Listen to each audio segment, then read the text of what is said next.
안녕하세요. 전기 시퀀스 실기 챕터 3 시퀀스 실전 과제 두 번째 시간입니다. 이번 시간의 문제는 전동기 정역 제어 회로입니다. 회로에서 특이할 점은 주회로의 결선 방식입니다. 학습 목표는 다음과 같습니다. 전동기 정역 제어 회로에 대해서 설명할 수 있다. 이번 강의에서 알아볼 내용은 다음과 같습니다. 회로 해석, 핀 번호 부여, 기구 및 배관 배치도 확인, 마지막으로 단자대 번호 부여 순으로 진행하려고 합니다. 실제 배선을 하기 전까지 기본적으로 우리가 알아야 하는 내용들에 대한 설명입니다. 시험을 준비하는 과정에서 기능적인 부분이 자격증 취득에서 가장 중요한 부분인 것은 틀림없습니다. 하지만 수험생 여러분들의 회로의 동작 원리와 회로 해석을 하는 것이 반드시 필요합니다. 따라서 모든 회로는 해석을 한 후 실제 배선에 대한 설명을 하도록 하겠습니다. 전체 회로 중에서 주회로를 먼저 확인해 보도록 하겠습니다. 일반적인 회로와 다른 부분이 있습니다. MC와 모터가 연결되어 있는 부분입니다. 일반적으로 R상에서 나와서 EOCR 그리고 MC를 거친 후 U상으로 연결을 하는 경우가 대부분입니다. 정역 제어 회로의 경우에는 특이점이 있습니다. 바로 R상에서 나와 EOCR을 그리고 MC2를 거친 후 W상으로 연결하고 있습니다. MC1의 경우에는 정방향을 제어한다고 생각하고 MC2의 경우에는 역방향을 제어한다고 생각하면 됩니다. 이처럼 MC를 활용하여 정역 기동을 제어하는 회로를 전동기 정역 제어 회로라고 부르게 됩니다.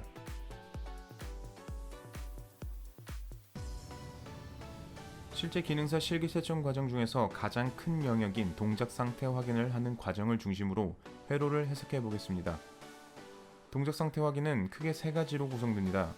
첫째는 초기 상태, 둘째는 각종 스위치를 누르는 경우, 셋째는 과전류가 흐르는 경우, 즉 EOCR을 통해 테스트하는 과정입니다. 회로의 초기 상태에 대해서 알아보겠습니다. 영상으로 보시는 분들은 초기 상태가 어떻게 될지 고민하기 위해서 스페이스바를 눌러서 잠시 정지하고 고민한 후 영상을 재생하시는 것을 추천드립니다. 고민을 다 하셨다면 확인해 보겠습니다. 화면에서 붉은색 선을 기준으로 하여 회로를 확인하시면 됩니다. 전원 공급 후 MCCB를 켠 상태에서는 L3가 정등됨을 알 수 있습니다. 두 번째로 각종 스위치를 동작시키는 경우입니다. 이번에는 PB1을 누르는 경우에 대해서 알아보겠습니다. 회로에서 PB1을 누른다면 어떤 동작을 할지 생각해 보시면 됩니다. 생각이 정리되었다면 확인해 보겠습니다. 붉은색 선을 기준으로 확인해 보시면 됩니다. PB1을 누르면 MC1과 릴레이1이 여자가 됩니다. 또한 PB1의 NC 접점은 NO로 변경이 됩니다. 따라서 릴레이2, MC2에는 전원이 공급이 차단되게 됩니다. MC1이 여자되므로 모터를 회전을 하게 됩니다. 이때 모터는 정방향으로 회전을 하게 됩니다.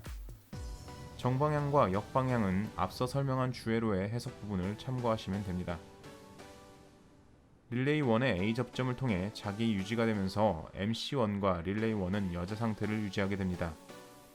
MC1의 여자로 인해 MC1의 AB 접점이 동작하게 되며 램프 1번은 점등되고 초기 상태에 점등되었던 L3는 소등이 됩니다. 회로상에는 램프가 점등되는 부분만을 표현하였습니다. 소등되는 램프는 별도의 표시가 없습니다. PB2를 누르는 경우에 대해서 생각해 보겠습니다. 현 상태는 앞에서 설명한 것과 같이 PB1을 눌러 자기 유지가 되고 있는 상태로 생각하시면 됩니다. 이 상태에서 PB2를 누르면 어떤 동작을 하게 될까요? 영상을 잠시 정지하시고 고민하시면 될 것 같습니다. 생각이 정리되셨다면 정지하셨던 영상을 재생하시면 됩니다. 그럼 확인해 보겠습니다. PB2를 누르면 MC1과 릴레이1은 소자되며 이로 인해 각종 접점들은 초기 상태로 복귀하게 됩니다. MC2와 릴레이2는 여자되고 릴레이2의 A 접점을 통해 자기 유지가 됩니다. 모터는 역방향으로 회전을 하게 됩니다. 이때 L1은 소등, L2는 점등이 됩니다. 이번 회로 해석 역시 점등되는 부분만을 표현하였으며 소등되는 부분은 별도의 표시가 없습니다. PB0를 누르는 경우는 생각해 보겠습니다. 보조 회로에서 가장 좌측에 있는 NC 상태인 스위치를 누르면 동일한 동작을 하게 됩니다. 어떤 동작이 될지 생각하시면 됩니다. 영상을 잠시 정지하시고 고민하시면 될 것 같습니다. 생각이 정리되셨다면 정지하셨던 영상을 재생하시면 됩니다. 결론을 먼저 설명드리겠습니다. 보조회로 좌측에 있는 NC 상태의 스위치의 역할은 초기화 버튼이라고 생각하시면 됩니다. 여자되었던 기구들이 소자가 되므로 초기 상태로 돌아간다고 생각하면 됩니다. 분회로에서는 모터가 정지되고 L3만 점등, 나머지 램프는 소등하게 됩니다. 마지막으로 EOCR을 활용하여 과전류 상태의 동작을 확인해 보겠습니다. 어떤 동작이 될지 생각하시면 됩니다. 영상을 잠시 정지하시고 고민하시면 될 것 같습니다. 생각이 정리되셨다면 정지하셨던 영상을 재생하시면 됩니다. 과전류 시의 동작입니다. EOCR의 접점이 동작하여 타이머가 여자되며 부저에도 전원이 공급이 됩니다. 부저가 일정 시간 올린 후 타이머의 한시 접점이 동작하게 되어 소리가 정지되는 형태로 동작을 하게 됩니다. 지금까지 동작 검사를 하는 영역을 기반으로 하여 회로를 해석해 보았습니다. 지금부터는 회로의 핀 번호를 부여해 보도록 하겠습니다. 화면 중앙 부분에 EOCR의 내부 결선도가 표현되어 있습니다. 내부 결선도를 보면서 핀 번호를 부여하시면 됩니다. 영상을 잠시 멈추고 핀 번호를 부여해 볼까요? MCCB와 MC로 연결되는 부분의 접점들, 과전류로 인해 보조 회로를 차단하게 되는 경우 전원 부분 이렇게 세 가지 영역을 확인하면 됩니다.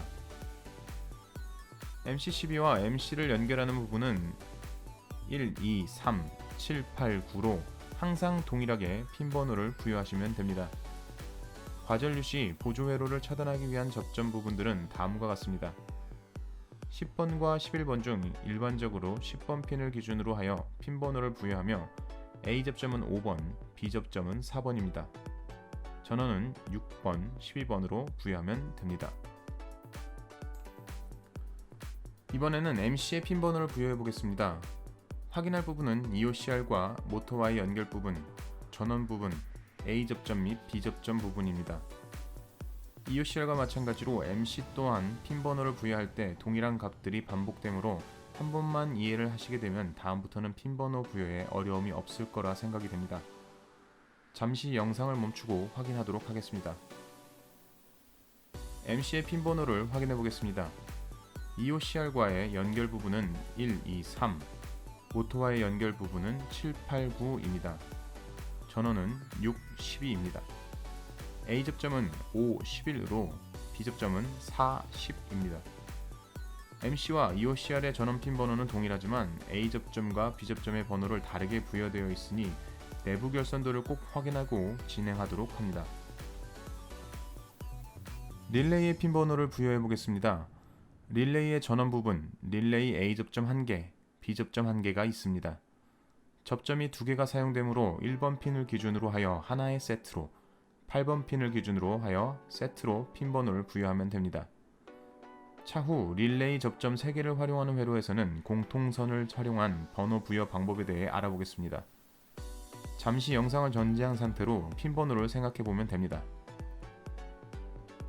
전원 부분은 2번, 7번, A 접점은 1번, 3번, B 접점은 8번, 5번입니다. 타이머의 핀 번호를 부여해 보겠습니다. 타이머의 전원 부분 1시 B 접점이 있습니다. 잠시 영상을 정지한 상태로 핀 번호를 생각해 보면 됩니다. 전원 부분은 2번, 7번, 1시 A 접점은 8번, 5번입니다. 전체 영역의 핀 번호를 확인하도록 하겠습니다. 여기에 제시된 것과 다르게 핀 번호를 부여해도 되는 영역이 일부 있습니다. 예로 접점의 경우 위쪽부터 13번으로 부여하는 것과 31번으로 부여하는 것은 모두 가능합니다. 기구 전원의 경우 위쪽부터 27번으로 부여하거나 72번으로 부여하는 것 모두 가능합니다. 일반적인 형태로 핀 번호를 부여한 것이므로 개인의 편의에 따라서 변경되거나 배선의 편의를 위해서 변경이 가능합니다. 제시된 것과 다르다고 해서 무조건 틀린 것은 아닙니다. 핀 번호가 부여되지 않는 램프, 스위치 등은 기구 배치도를 확인한 후 단자대 번호를 화요할 때 확인하도록 하겠습니다. 기구 및 배관 배치도입니다. 제어함의 크기는 400, 420으로 되어 있습니다. 시험장에서 제공된 합판의 사이즈입니다. 제공된 재료 목록을 기반으로 하여 각종 기구들의 수량 및 위치를 확인하시면 됩니다. 기구 배치도에서 첫 번째 확인 사항입니다. 제시된 세로 간격의 기준을 파악이 필수입니다. 일반적으로 기구의 중심을 기준으로 하여 치수선이 기록되어 있습니다. 여러분들은 제어함의 분필을 활용하여 기구 배치를 위한 보조선을 그려야 합니다. 기구 배치도에서 두 번째 확인 사항입니다. 내용은 8핀 소켓의 구별입니다. 릴레이와 타이머의 소켓은 크기가 다릅니다. 화면에 보이는 사진에서 좌측은 릴레이용 소켓이고 우측은 타이머용 소켓입니다. 8핀 소켓의 경우 위치를 다르게 하면 실격 처리가 되므로 꼭 확인하고 확인해야 합니다. 기구 배치 시 주의사항 마지막입니다. 기구 소켓의 홈이 아래 방향이 되도록 고정하면 됩니다. 시험장을 10번을 가면 한 번은 보는 실수입니다. 시험장이라는 공간이 주는 압박감이 있습니다. 꼭 확인하셔야 합니다. 기구 및 배관 배치도 확인 사항입니다. 첫 번째 확인 사항은 배관을 위한 제도 부분입니다. 배치도에서 확인해 보도록 하겠습니다. 제어함 좌측 상단의 경우 좌로 350, 위로 400입니다. 단자대는 배관보다 위로 100입니다. 이렇게 차근차근 확인 후 치수 제도를 하여야 합니다. 컨트롤 박스 및 단자대의 위치입니다. 일반적으로 컨트롤 박스의 상단 및 하단을 기준으로 하여 치수가 제공됩니다. 단자대와 치수 보조선 사이에 연장선을 그어서 확인하면 좋을 듯합니다. 추가적으로 컨트롤 박스에 들어가는 스위치와 램프를 확인하여야 합니다. 확인 후 분필로 기호로 적는 습관이 필요합니다. 배관의 종류를 구별하여야 합니다. 즉 PE, CD, 케이블의 구별입니다. 페로도에는 번호를 제시가 되어 있으니 저여함을 기준으로 연결되는 부분을 확인하여야 합니다. 시험마다 PE, CD관의 위치가 다르니 확인하고 제도 시 숫자보다는 글자로 기록하는 것이 좋을 듯합니다. 외부로 나가는 모든 기구들을 표시하였습니다. 실제 배선을 할 때는 상단과 하단으로 구분하여 표기합니다. 이번 시간은 조금 더 세분화하여 우측 상단, 좌측 상단 등으로 구별하여 표기하였습니다. 상단 및 하단의 전원 부분, 즉 TB1, TB2는 별도로 기록하지 않았습니다. 기구의 번호 부여 방법은 자신의 편한 방법으로 하는 것이 좋습니다. 수업에서는 회로도를 기준하여 좌우 상하로 부여할 예정이며 공통선은 괄호 혹은 0이라는 글자로 표현할 예정입니다. 좌측 상단 부분입니다. L1, L2가 배치되며 공통선은 램프의 하단 부분 선입니다. 우측 상단 부분입니다. L3만 배치가 됩니다.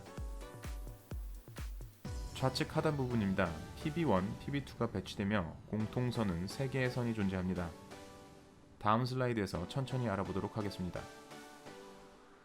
우측, 하단, 상단 부분입니다. PB0, 부저가 배치되며 공통선은 없습니다. 좌측 상단입니다. 배치되는 소자는 L1, L2입니다. 공통선은 램프의 아래쪽 선들입니다. 두 선을 공통으로 사용하고 램프의 상단은 램프 상으로 기록합니다. 보는 것과 같이 공통선은 0으로 부여합니다. 램프의 위쪽은 각각 램프 번호 후 L1상, L2상으로 부여합니다. 우측 상단입니다. 배치되는 소자는 L3 하나입니다. 공통선은 없습니다. 보는 것과 같이 L3상, L3 하로 부여합니다. 좌측 하단 부분입니다. 배치되는 소자는 PB1, PB2입니다. 공통선은 보는 것과 같습니다. PB1의 비접점의 상단과 PB2의 비접점의 상단입니다. 이 부분은 1로 부여하겠습니다. 괄호는 공통선을 의미합니다. PB2의 B접점의 하단과 PB1의 A접점의 상단입니다. 이 부분은 2로 부여하겠습니다. PB1의 B접점의 하단과 PB2A 접점의 상단입니다. 이 부분은 3으로 부여하겠습니다. 남은 부분은 상하 좌우로 표기하겠습니다.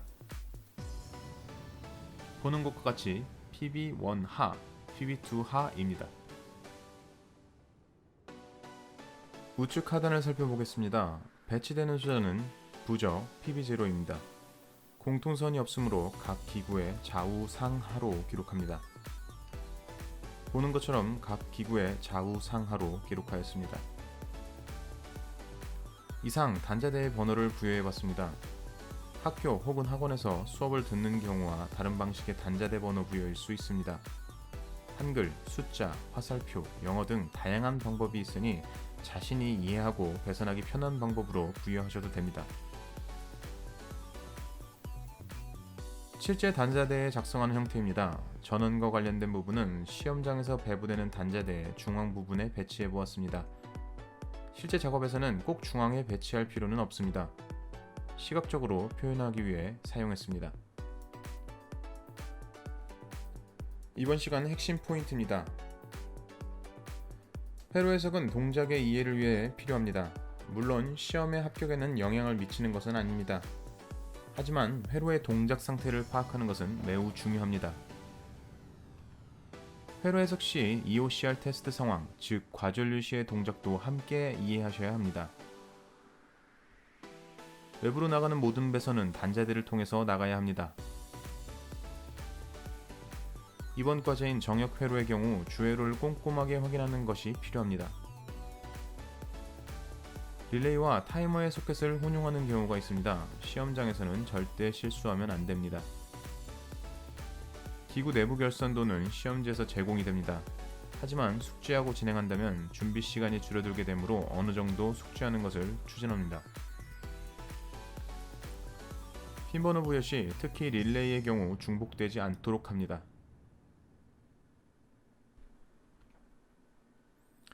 이번 시간은 전동기 정역 제어 회로의 기구 및 단자대의 번호를 부여해 보았습니다. 다음 시간에는 실제 배선을 알아보도록 하겠습니다. 감사합니다.